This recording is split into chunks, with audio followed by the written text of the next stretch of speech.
Hi ಎಲ್ಲರಿಗೂ. Red juice ಕುಡಿಲಿಕ್ಕೆ ನೀವು ರೆಡಿಯಾ? ಹಾಗಾದರೆ ಬನ್ನಿ, ನಾನು ನಿಮಗೆ ಹೇಳಿಕೊಡ್ತೇನೆ.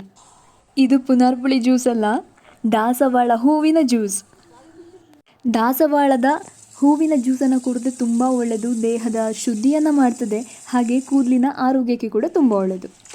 ಹಾಗಾಗಿ ಸಂಜೆ ಹೀಗೆ ತೋಟಕ್ಕೆ ಹೋಗ್ತಾ ಇರುವಂತಹ ಸಮಯದಲ್ಲಿ ನನಗೆ ದಾಸವಾಳ ತುಂಬ ಕಂಡಿತು. ಹಾಗಾಗಿ ಅದನ್ನು ಮಾಡಿ ಸಂಜೆ ಟೀ ಥರ ಕುಡಿಯುವ ಅಂತ ಹೇಳಿ ಅದನ್ನು ಕೊಯ್ದುಕೊಂಡು ಬಂದೆ. ಅದನ್ನು ಚಂದ ತೊಳಿಬೇಕು. ಅದರ ಹೊರಗಿನ ಆ ದಳ ಇದೆಯಲ್ಲ, ಅದನ್ನು ತೆಗೆದು ನಮಗೆ ಹೂ ಮಾತ್ರ ಸಿಗಬೇಕು. ಅದನ್ನು ಚೆನ್ನಾಗಿ ತೊಳಿಬೇಕು. ಯಾಕಂತ ಹೇಳಿದರೆ ಮಳೆಯ ಟೈಮಲ್ಲೆಲ್ಲ ಹುಳುಗಳು ಜಾಸ್ತಿ ಇರ್ತದೆ, ಸೊ ಚಂದ ತೊಳಿಬೇಕಾಗ್ತದೆ.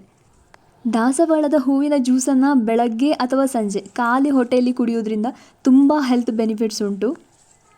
ಇದನ್ನು ಮಕ್ಕಳು ಕೂಡ ತುಂಬ ಇಷ್ಟಪಡ್ಕೊಂಡು ಕುಡಿತಾರೆ. ಯಾಕಂತ ಹೇಳಿದರೆ ಅದರ ಕಲರಿಂದ ರೆಡ್ ಕಲರ್ ಬರ್ತದೆ. ಇದನ್ನು ಜ್ಯೂಸ್ ಮಾಡುವಾಗ ಉಂಟಲ್ಲ, ಕೆಲವರು ನಿಂಬೆ ಹುಳಿ ಎಲ್ಲ ಹಾಕಿ ಒಂದು ಸ್ವಲ್ಪ ಸಕ್ಕರೆ ಹಾಕಿ ಕುಡಿತಾರೆ. ನಾನು ಮಾತ್ರ ಖಾಲಿ ದಾಸವಾಳನ ಬಳಸಿಕೊಂಡು ನಾನು ಮಾಡುವಂಥದ್ದು. ನಿಮಗೆ ಗೊತ್ತೇ ಇರ್ತದೆ, ದಾಸವಾಳ ಕೂದಲಿಗೆ ತುಂಬ ಒಳ್ಳೆಯದು. ಎಣ್ಣೆಯಲ್ಲಿ ಹಾಕೋದ್ರಿಂದ ಕೂದಲಿನ ಆರೋಗ್ಯವನ್ನು ನಾವು ಕಾಪಾಡ್ಕೊಳ್ಬೋದು. ಸೊ ಇದರ ಎಲೆ ಕೂಡ ತುಂಬ ಒಳ್ಳೆಯದು. ಎಲೆಯನ್ನು ನಾವು ಹೀಗೆ ಕಿವುಚಿ ಸಂಜೆ ಒಂದು ಟೈಮಲ್ಲಿ ತಲೆಗೆ ಹಾಕಿ, ಅಂದರೆ ಗೊಂಪು ಅಂತ ಹೇಳ್ತೇವೆ, ಶ್ಯಾಂಪು ಕಂಡೀಷ್ನರ್ ಆಗಿ ಇದು ನಮಗೆ ಯೂಸ್ ಆಗ್ತದೆ. ಇದನ್ನು ತಲೆಗೆ ಹಚ್ಚೋದ್ರಿಂದ ತುಂಬ ಒಳ್ಳೆಯದು. ಹಾಗೆ ದಾಸವಾಳವನ್ನು ಕೂಡ ಹಾಕಿದರೆ ಅದನ್ನು ಕಿವುಚಿ ಚೆಂದ ಕಿವುಚಬೇಕು. ಆಮೇಲೆ ತಲೆಗೆ ಹಾಕಿದರೆ ತಲೆಗೆ ತಂಪನ್ನು ಕೊಡ್ತದೆ. ಸೊ ಕೂದಲು ಕೂಡ ಸೊಂಪಾಗಿ ಬೆಳೀತದೆ, ಕೂದಲನ್ನು ತುಂಬ ನೈಸ್ ಮಾಡ್ತದೆ. ಆಯಿತಾ?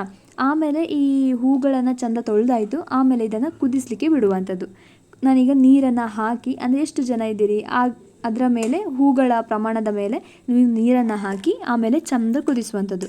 ಒಂದು ಲೋ ಫ್ಲೇಮ್ ಅಲ್ಲ, ನಾನು ಹೈ ಫ್ಲೇಮ್ಗೆ ಇಟ್ಟಿದ್ದೇನೆ. ಅವ್ರು ಲೋ ಫ್ಲೇಮ್ ಕೂಡ ಇಡ್ಬೋದು. ಹೈ ಫ್ಲೇಮಲ್ಲೇ ನಾನು ಇಟ್ಟಿದ್ದೇನೆ. ಹಾಗೆ ಒಂದು 5-7 ನಿಮಿಷ ಆಗ್ತಾ ಇದ್ದ ಹಾಗೆ ಅದರ ಕಲರ್ ಬಿಡಲಿಕ್ಕೆ ಶುರು ಮಾಡ್ತದೆ. ಆಮೇಲೆ ನಾವು ದಾಸವಾಳದ ಆ ಹೂವನ್ನು ಸೋಸಿ ಖಾಲಿ ನಾವು ಆ ನೀರನ್ನು ಕುಡಿಯುವಂಥದ್ದು. ಇದಕ್ಕೆ ಸಕ್ಕರೆ ಕೂಡ ಸೇರಿಸ್ಬೋದು, ಬಟ್ ನಾನು ಸೇರಿಸ್ತಾ ಇಲ್ಲ, ಅಂದರೆ ರುಚಿಗೆ.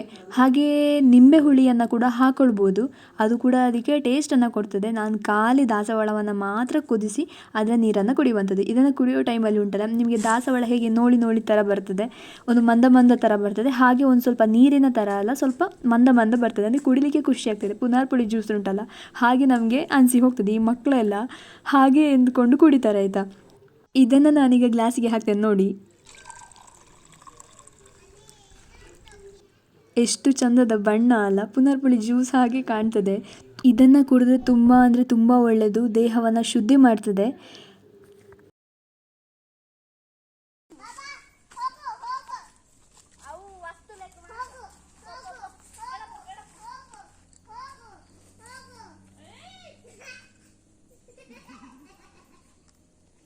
ಸೊ ಇವತ್ತಿನ ವಿಡಿಯೋ ನನ್ನ ದಾಸವಾಳ ಜ್ಯೂಸ್ನ ಬಗ್ಗೆ ಆಗಿತ್ತು. ಸೊ ಹಾಗೆ ಹೀಗೆ ತೋಟಕ್ಕೆ ಹೋಗಿ ಬರುವಾಗ ಫ್ಯಾಷನ್ ಫ್ರೂಟ್ ಗೊತ್ತುಂಟ ನಿಮಗೆ, ಅದನ್ನು ಕೂಡ ನೆಕ್ಸ್ಟ್ ವಿಡಿಯೋದಲ್ಲಿ ಹಾಕ್ತೇನೆ. ಆಯಿತಾ? ಇದು ಒಣಗಿ ಹೋದಂಥ ಫ್ಯಾಷನ್ ಫ್ರೂಟ್. ಇದರ ಒಳಗಡೆ ಬೀಜ ಇರ್ತದೆ, ಅದನ್ನು ಬೀಜ ಮಾಡಿ ನಾವು ಗಿಡ ಮಾಡ್ಬೋದು.